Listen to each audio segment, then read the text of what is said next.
Class 10 के NCERT solution में फिर से एक बार आपका स्वागत है। इस वीडियो में हम लोग प्रश्नावली 3.2 का उदाहरण 5 को हल करेंगे। तो यहाँ पे है कि ग्राफ द्वारा यानी ग्राफ द्वारा ज्ञात कीजिए कि निम्न समीकरण युग्म, युग्म का मतलब होता है जोड़ा, का हल नहीं है या अद्वितीय हल है अथवा अपरिमित रूप से अनेक हल है। मतलब नीचे जो ये दोनों समीकरण है इसका हमें ग्राफ द्वारा ये पता करना है कि इन दोनों समीकरण का हल नहीं है कि अद्वितीय हल है या अपरिमित रूप से अनेक हल है। देखिए, सबसे पहले क्या करेंगे, हम लोग इन दोनों समीकरणों को यहां पे उतार लेंगे। यहां पे हो जाएगा समीकरण 1 और ये दूसरा वाला हो जाएगा समीकरण 2। अब ग्राफीय विधि से इसे हल करने के लिए हम लोग प्रत्येक समीकरण से 2 हल ज्ञात कर लेंगे। तो आइए सबसे पहले जो है समीकरण 1 से 2 हल को ज्ञात कर लेते हैं। तो यहां सिंपल सा लिखेंगे समीकरण 1 से, और समीकरण 1 को यहां पे उतार लेंगे और इस समीकरण से y के मान को निकाल लेंगे। तो y के मान को निकालने के लिए -8y बराबर 5 बराबर के इस तरफ जाएगा तो -5x हो जाएगा, और ये जब बराबर के इस तरफ होगा तो इसका प्लस माइनस में ये हो जाएगा। अब आइए y बराबर हो जाएगा -5x -1 बट्टा में हो जाएगा -8। आइए इसको यहाँ आगे बढ़ा लेते हैं। y बराबर हो जाएगा, देखिए ये माइनस जब ऊपर जाएगा तो ये माइनस जाकर के इस माइनस से और इस माइनस से गुना हो जाएगा। तो यहाँ पे माइनस माइनस हो जाएगा प्लस 5x, आगे में प्लस लिखा नहीं जाता है, माइनस माइनस हो जाएगा +1 बट्टा में हो जाएगा 8। अब आइए इसको यहाँ पे और आगे बढ़ा करके इस तालिका को यहाँ बना लेंगे और इस तालिका से 2 हल ज्ञात कर लेंगे। अब हमें यहाँ पे क्या करना है कि इस समीकरण में x के मान को हम अपने अनुसार रखेंगे और y का मान इस समीकरण को हल करने के बाद हमें मिलेगा। लेकिन x का हम ऐसा मान रखें कि y का मान दशमलव में या बट्टा में हमें प्राप्त ना हो। तो चलिए सबसे पहले हम लोग x का मान रख लेते हैं, 3 रख लेते हैं। तो x के आगे में 3 लिखेंगे तो y बराबर हो जाएगा 5x + 1 बट्टा 8। समीकरण को पहले लिख लेंगे, अब बराबर करेंगे 5 गुना x का मान कितना है 3 है तो 3 यहाँ पे रख लेंगे, प्लस में 1 है और बट्टा में कितना है 8 है।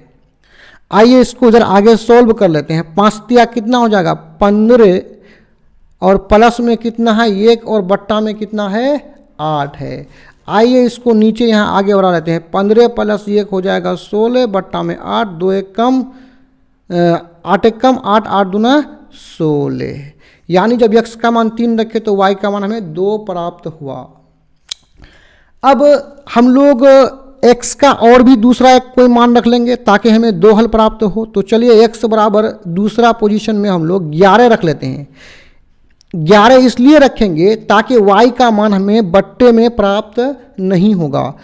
तो y बराबर, पहले तो समीकरण को उतार लेंगे। समीकरण है 5x + 1 बट्टा में 8, जैसा कि यहाँ ऊपर में आप देख सकते हैं। बराबर करेंगे, यहाँ 5 है, 5 लिखेंगे गुना x का मान कितना 11 और प्लस में 1 बट्टा में कितना है 8 है।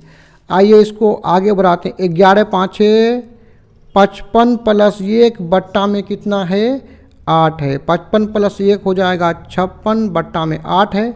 8 1 कम 8, 8 20 आती 56। यानी x का मान 11 रखे तो y का मान हमें 7 प्राप्त हुआ। तो जब हम x का मान 11 रखे तो y का मान कितना 7 प्राप्त हुआ। अब यहाँ हमें 2 हल प्राप्त हुआ है। तो आइए हलों को यहाँ पे लिख लेंगे। यहाँ पे पहला हल हो जाएगा 3, 2, यानी जो हलों को हम लोग ऊपर नीचे लिखेंगे। पहला x का मान होता है और दूसरा जो है y का मान होता है, और दूसरा हल क्या है 11, 7। तो उसको यहाँ पे लिख लिए।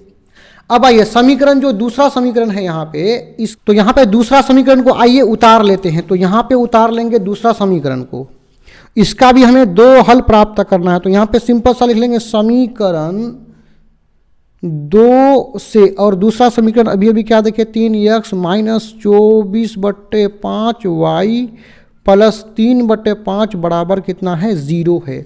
आइए इसको आगे बढ़ा लेते हैं। यहाँ पे इससे हमें y का मान निकालना है, तो y वाला जो भी पद है उसको बराबर के इस तरफ लेके आएंगे, बाकी को बराबर के इस तरफ कर देंगे। तो 3x जब बराबर के इस तरफ आएगा तो हो जाएगा -3x, और ये भी जाएगा तो इसका प्लस बदल जाएगा माइनस में 3/5। आइए इसको थोड़ा सा आगे बढ़ा लेते हैं, इस पार उतार लेंगे, बराबर करेंगे, इधर बट्टे का जो घटा से इसको घटा लेंगे, तो नीचे केवल 5 है तो 5 का एलसीएम 5 होगा। अब -3x के नीचे कुछ भी नहीं है तो -3x जाकर के 5 से गुना होगा, तो 5 तिया 15 -15x, 5 यहाँ पे कैंसिल हो जाएगा, -3 यहाँ पे उतर जाएगा। अब आइए हम लोग y के मान को निकाल लेंगे, तो y बराबर हो जाएगा -15x -3/5 गुना करेंगे। जब इसको बराबर के इधर लेके जाएंगे तो ये पलट करके गुना होगा, मतलब ये हुआ जब 24/5 इधर आएगा तो माइनस हो जाएगा, 24 ऊपर है तो नीचे आ जाएगा, 5 नीचे है तो 5 चले जाएगा ऊपर, 24 हो जाएगा नीचे, यानी पलट जाएगा। 5 1 कम 5, 5 1 कम 5 कट के समाप्त हो गया। अब देखिए y बराबर, ये माइनस जाकर के इससे गुना होगा तो माइनस माइनस हो जाएगा +15x, फिर माइनस माइनस +3, और बट्टा में नीचे क्या बचा है 24, तो 24 गुना 1 हो जाएगा 24।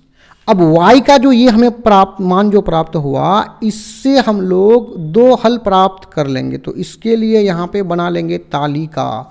सबसे पहले आइए हम लोग x का मान ले लेते हैं, कितना लेंगे 3 ले लेते हैं, तो आइए रख लेते हैं।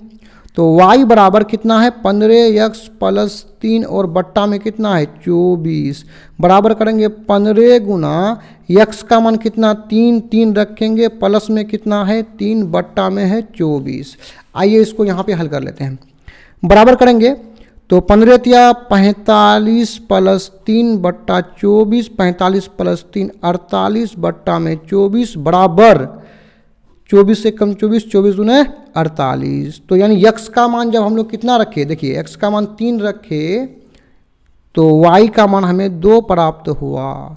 आइए दूसरा भी मान को यहाँ ज्ञात कर लेते हैं। तो यहाँ पे x का दूसरा मान रख लेते हैं। यदि x बराबर 11 तो y बराबर क्या होगा, उसको देखिए y बराबर 15x + 3 बट्टा में 24। ये तो समीकरण है ना, बराबर करेंगे 15 गुना 11, x का मान 11 रख लिए, प्लस में कितना है 3, बट्टा में 24।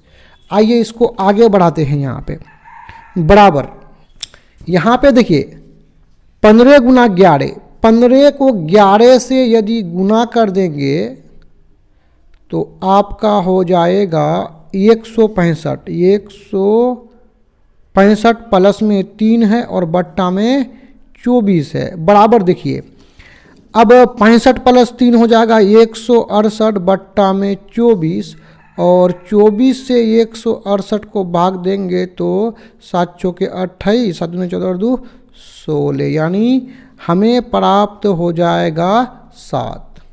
यानी x का मान 11 रखे तो y का मान 7 प्राप्त हुआ। तो लिख लेंगे x का मान 11 रखे तो y का मान 7 प्राप्त हुआ। यहाँ भी हमें समीकरण 2 का 2 मान प्राप्त हुआ है। पहला है 3,2, यानी x का मान पहले आता है और y का मान बाद में आता है, और दूसरा मान हमें प्राप्त हुआ है 11,7। अब देखिए x का हमें पहला समीकरण का यहाँ पे दूसरा समीकरण का हल प्राप्त हुआ है, और ऊपर में यदि देखेंगे तो यहाँ हमें पहला समीकरण का हल प्राप्त हुआ है। तो अब इन दोनों हलों को लेकर के हम आलेख यानी ग्राफ को आलेखित कर लेंगे। तो हमें पहला समीकरण जो है 5x - 8y + 1 बराबर 0, ये पहला जो समीकरण है इसका हमें क्या क्या हल प्राप्त हुआ है 3, -2, और दूसरा है 11,7। इसी प्रकार दूसरा समीकरण का जो हल प्राप्त हुआ है उसको भी यहाँ पे नोट डाउन कर लेंगे। तो दूसरा समीकरण मेरे पास क्या था, दूसरा समीकरण था 3x - 24/5y + 3/5, ये था समीकरण 2, और इसका हमें हल प्राप्त हुआ है, इसका हमें 2 हल प्राप्त हुआ है। 2 हल क्या क्या प्राप्त हुआ है 3,2, और दूसरा है 11,7। 7। यानी समीकरण 1 और 2 की हल की बात करें तो इसका दोनों हल क्या है, आपस में बराबर है।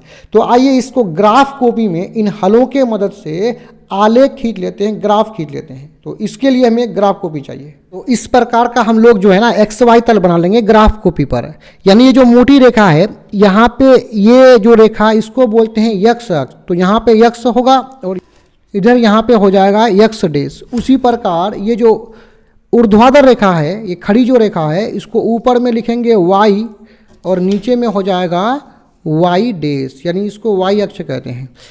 अब आइए बिंदुओं को ना आलेखित कर लेते हैं। पहला जो हमें समीकरण मिला था उसका पहला बिंदु क्या है, 3,2। 3,2 है ना, तो पहला मान x का होता है, दूसरा y का होता है। तो x का मान 3, y का मान 2। तो x का मान x अक्ष पर देखेंगे तो x अक्ष पर 3 कहाँ पर है, यहाँ पर है, और y अक्ष में 2 कहाँ पर है, यहाँ पर है।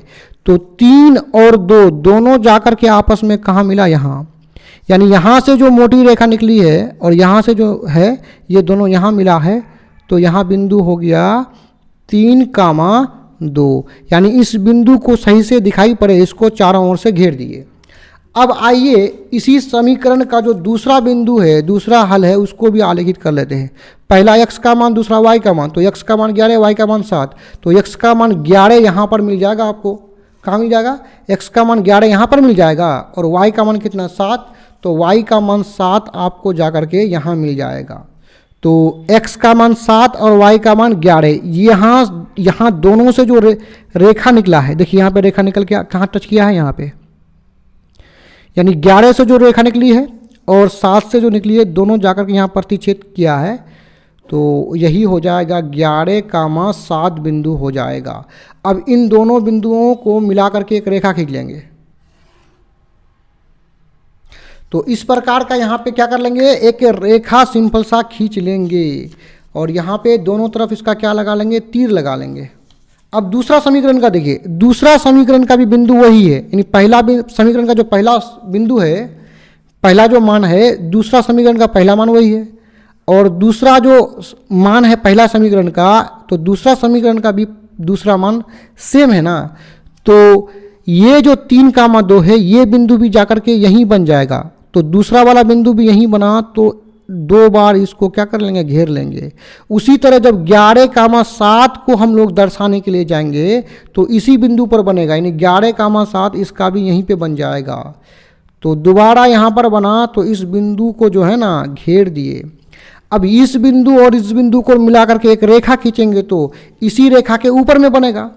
तो हमें भी यहाँ पे दर्शाना भी है कि 2 रेखा बना है। तो 2 बार तीर लगा देंगे हम लोग। कितना बार, 2 बार यहाँ पे तीर लगा दिए। तो इसका मतलब इस पर 2 रेखा है, यानी एक रेखा के ऊपर दूसरा रेखा है। अब हमें यहाँ बताना पड़ेगा कि इस ग्राफ का किस प्रकार का हल है। तो उसके लिए थोड़ा सा देख लेंगे। देखिए रेखाओं को जब हम आलेखित करेंगे तो वो 3 प्रकार से हो सकता है। यानी प्रतिच्छेदी रेखा, एक रेखा दूसरे रेखा को काट देगा। दोनों रेखा एक बिंदु पर प्रतिच्छेद करता है तो इसका एक हल होगा, और एक हल को ही हम लोग अद्वितीय हल कहते हैं। यानी जिसका दूसरा कोई हल ना हो, केवल एक हल हो। रेखाएं इस प्रकार का समांतर भी हो सकता है। समांतर होगा तो कोई हल नहीं होता है। और रेखाएं अगर समपाती हो जाए, एक रेखा के ऊपर जब दूसरा रेखा हो जाए, यहाँ पे हमें मिला है ना, एक रेखा के ऊपर, यानी एक जो रेखा है उस रेखा के ऊपर दूसरी रेखा है, तो इस प्रकार के रेखाओं को समपाती रेखा कहते हैं। इस परिस्थिति में अपरिमित रूप से अनेक हल होता है। तो उसी बात को यहाँ पे लिख लेंगे कि दी गई जो समीकरण है उसका अपरिमित रूप से अनेक हल है। अपरिमित रूप से अनेक हल है, यानी बहुत सारा इसका हल है, अनंत हल है। यही हो जाएगा आंसर।